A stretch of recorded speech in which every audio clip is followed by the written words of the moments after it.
আমার নিত্যানন্দ প্রভু বৃন্দাবনে এসেছে। বৃন্দাবনে এসে সমস্ত জায়গায় তার ভাইকে খুঁজতে লাগলো। ভাই কোথায় রে? দেখ দেখ দেখ, আমি কি এসেছি, তোর দাদা, একটিবার দর্শন দিয়ে যা। ভাই এই ভাই, বাবা বৃন্দাবন এসে সমস্ত জায়গায় তার ভাইকে খুঁজতে লাগলো।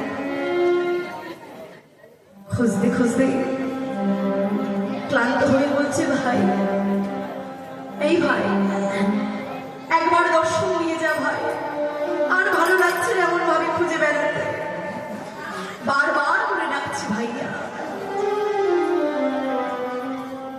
ভাইয়া রে।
অবশেষে ক্লান্ত হয়ে ক্রোধান্বিত হয়ে বলছে, শোন ভাই,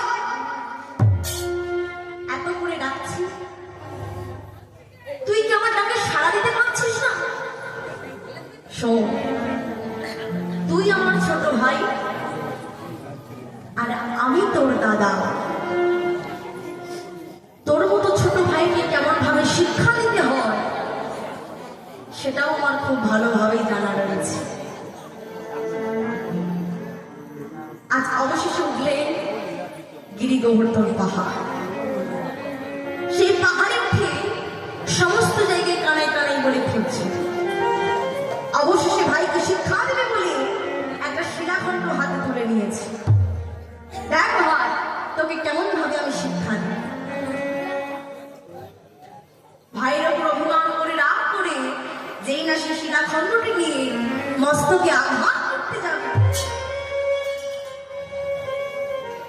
পাশে ছিল ছোট্ট গুহা, যার মধ্যে বাস করতেন শ্রীপাদ মাধবেন্দ্রপুরী। সেই মাধবেন্দ্রপুরী সন্ন্যাসীকে এই কাজ করতে দেখে ছুটে গিয়ে বলছে, এ কি সন্ন্যাসী, তুমি কি করছো?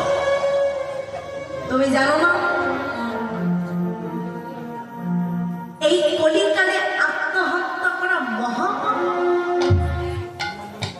আমি জানি তুমি যাকে খুঁজে বেড়াচ্ছ সে কোথায় রয়েছে, আমি জানি। সঙ্গে সঙ্গে শিলাখণ্ড ফেলে দিয়ে বলছে, তুমি জানো আমার ভাই কোথায়, তুমি জানো?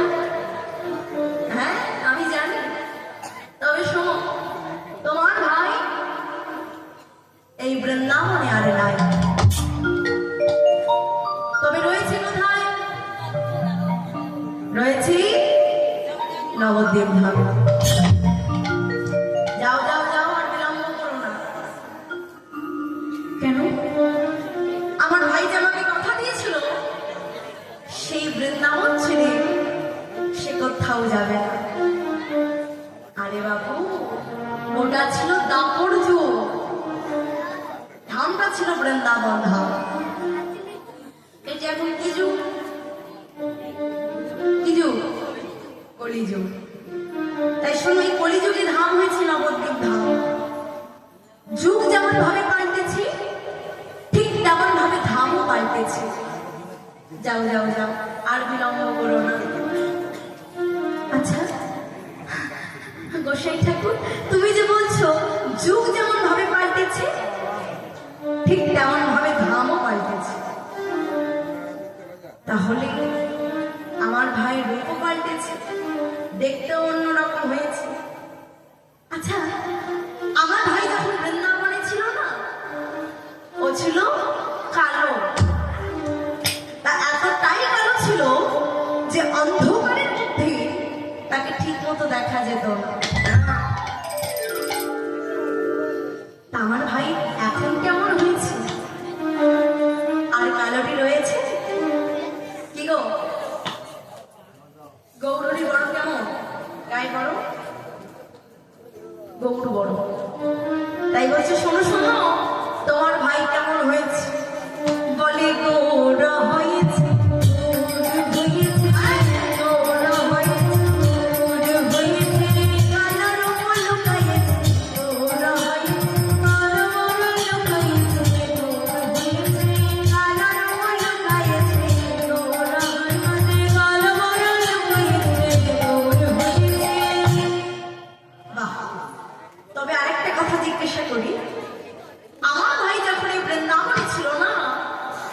ছিল মূর্খ, লেখাপড়া কিছু জানতো না। ওই কতগুলো গরু বাছুর নিয়ে মাঠে মাঠে ঘুরে ঘুরে বেড়াতো আর বাঁশি বাজাতো। তা আমার ভাই কি একটু শিক্ষিত হয়েছে না সেই অশিক্ষিতই রয়ে গেছে? যে বলো না পড়াশোনার কথা বলছো, তবে শোনো বলে পণ্ডিতে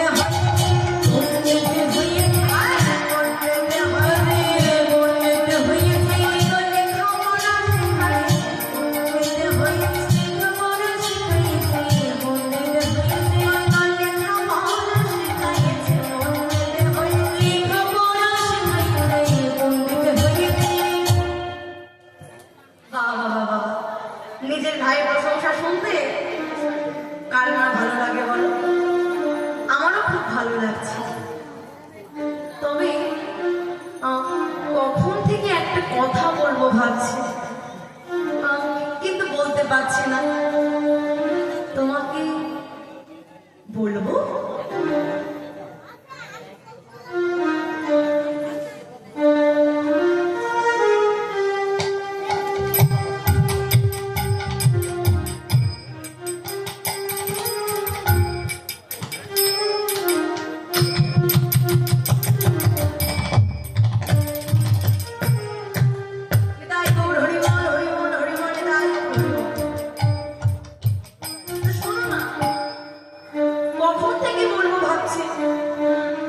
বলতে পারছি না।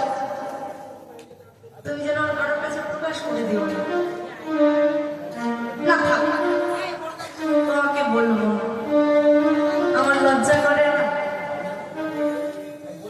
আরে বাবা এত কথা বললে লজ্জা করবো না? এমন কি কথা বলবে যার জন্য তুমি লজ্জা পাচ্ছো? আমার ভাই যখন এই বৃন্দাবনে ছিল ওর সমস্ত গুণ ভালো থাকলেও তবে একটা গুণ মোটেও ভালো ছিল না। ভাইয়ের বাজে অভ্যাস, খারাপ অভ্যাস সবার সামনে কি আর বলা যায়? একটু কাছে সরে এসো। হ্যাঁ বল, কানটা পেতে বলি করে কি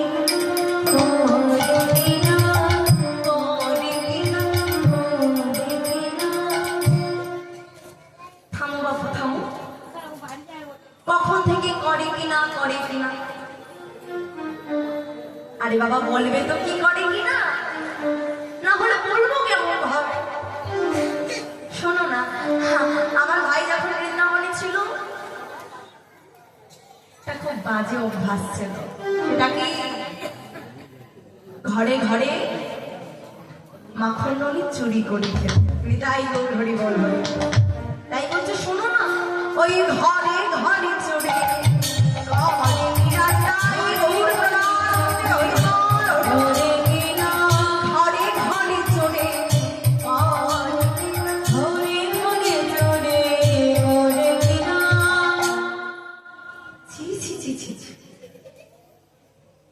এদের শোনাও পাবো চুরি করবে কেন? শোনো এখন সে কেমন হয়েছে। বলে সাধু হয়েছে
তার নাম তো তুমি আমাকে বললে না, তার নাম কি? শোনো, তার যে নামের অভাব নাই, কত তার নাম রয়েছে, তার মধ্যে একটি নাম বলি শোনো, চৈতন্য মহাপ্রভু। গোড়া গো গোড়া এই নাম বললে জগৎ জনে সবাই চিনে যাবেন, তাই বল হরি বল হরি বল। তাই মহানন্দে চলেছি বৃন্দাবন ত্যাগ করে নবদ্বীপ ধাম। চলতে চলতে নিত্যানন্দ প্রভু তার ভাইকে বলছে, শোন ভাই, আমাকে আজ অনেক খাটিয়েছিস, সেই মথুরা থেকে বৃন্দাবন, আবার বৃন্দাবন থেকে নবদ্বীপ, এই হাঁটতে হাঁটতে পা দুটো আমার ব্যথা হয়ে গেছে। তবে শোন, তোকেই যদি একবার পাই না, আর এমনি ভাবে এমন ভাবে চলে যেতে দেব না। এই বক্ষ মাঝারে তোকে ভালোবেসে স্নেহ করে ভক্তি দিয়ে বেঁধে রাখবো। তাই বললি একবারে ছেড়ে দিলে সোনার গো,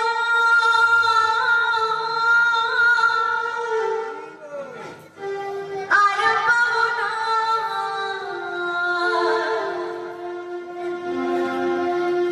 একবারে ছেড়ে দিলে সোনার গো,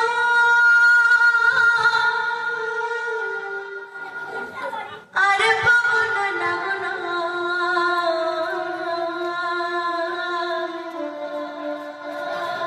তাই ছেড়ে দেব না তোমার হৃদয় মাঝে, তোমার বক্ষ মাঝে, তোমার হৃদয় মাঝে রাখো, ছেড়ে দেব তোমার হৃদয় মাঝে রাখো, ছেড়ে দেব না। একবার ছেড়ে দিলে সোনার গো, মনে পাবো না, একবার ছেড়ে দিলে সোনার গো, মনে পাবো না, না না না না না না না, ছেড়ে দেব তোমায় হৃদয় মাঝে রাখো, ছেড়ে দেব না তোমায় বক্ষ মাঝে রাখো, ছেড়ে দেব না।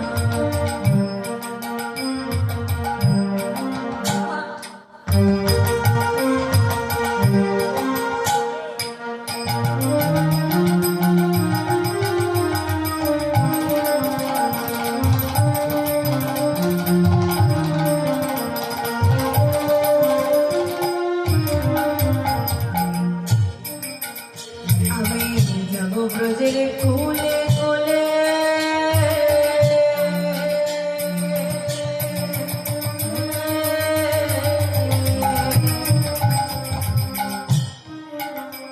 আমি মাগব গায়ে রাঙা ধরে, যাব ব্রজের কোলে কোলে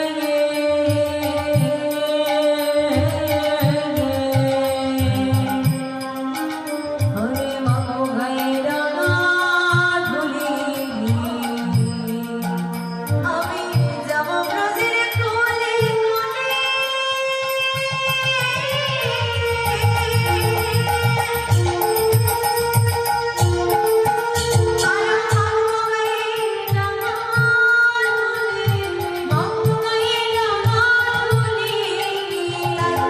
চলে গেলে দেখতে দেব না, না না না না না না।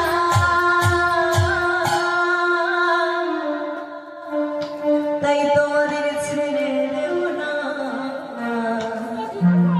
তাই আমাদের সময়ও প্রায় শেষ হয়ে আসছে, তাই সবাই মিলে বিদায় বেলা একটু বাহুটা তুলে, কেমন সবাই তুলুন।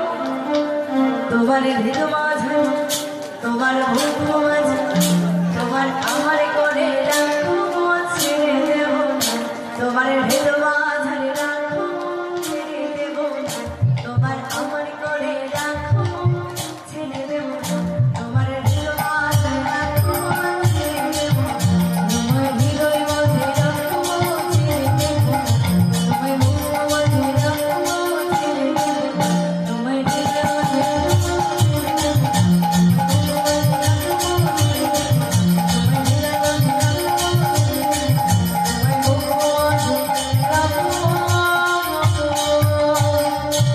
ছেড়ে দেব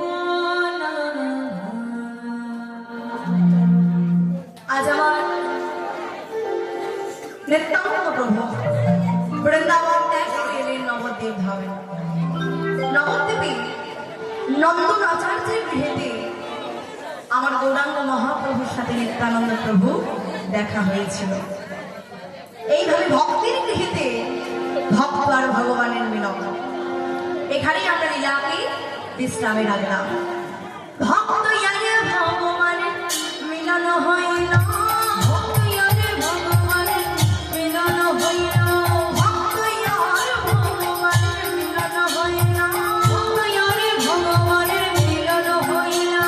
প্রেমানন্দে বহুতলে হরি হরি বলো, প্রেমানন্দে বহুতলে হরি হরি বলো, প্রেমানন্দে বহুতলে হরি হরি বলো, প্রেমানন্দে বহুতলে হরি হরি বলো। হরি